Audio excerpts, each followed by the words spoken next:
with the renewable resources we've got here in this area, both the wind and the solar, we've got a product that we produce here. But like any other product, you have to get it to its market. So a good analogy would be comparing it like to our farmers with their small grains that they raise. They have to get that to the market where it's used. So that involves, of course, trucks, elevator systems, railways, barges, the Mississippi River, the Missouri River. So it's kind of the same thing with our transmission. We produce the electricity with the renewables, whether it again be solar or wind, but we have to get that to where it's needed. And normally that's the bigger cities. So that means it has to get tied into the transmission lines. I know people hear that term transmission lines, they don't really understand. In the utility world, distribution lines are the ones that your local utility uses to get it from their substations. And the substation, a good comparison to that would be, again, the grain elevator. So the substation, they step the voltage down to a distribution voltage. It comes to your neighborhood and it's stepped down again to a usable voltage that your homes can use.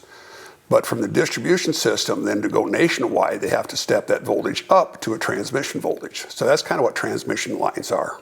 When we sat here and we talk about transmission lines, and it's one of the things that we've discussed now for quite a few years, and we noticed it a lot in the last couple of years around here, that we're producing more energy than what the system can handle. So all of a sudden this year you get X amount of dollars for your wind production tax, and you're going, okay, we can do this, this, this, and this. And then next year, you get a lot less money because the wind towers aren't turning, because there's no place for that power to go.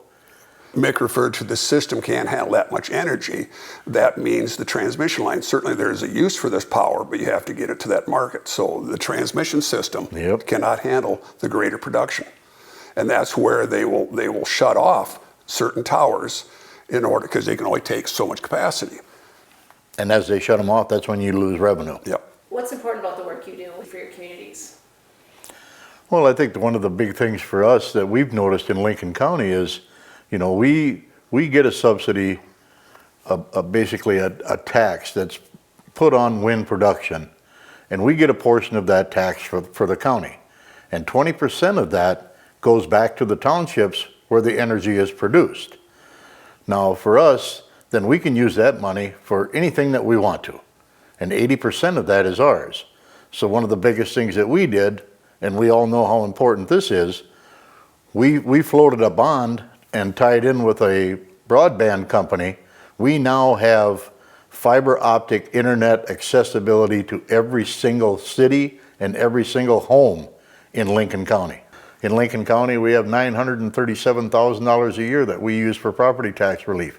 It's about 15% of your property taxes being paid by the wind production tax.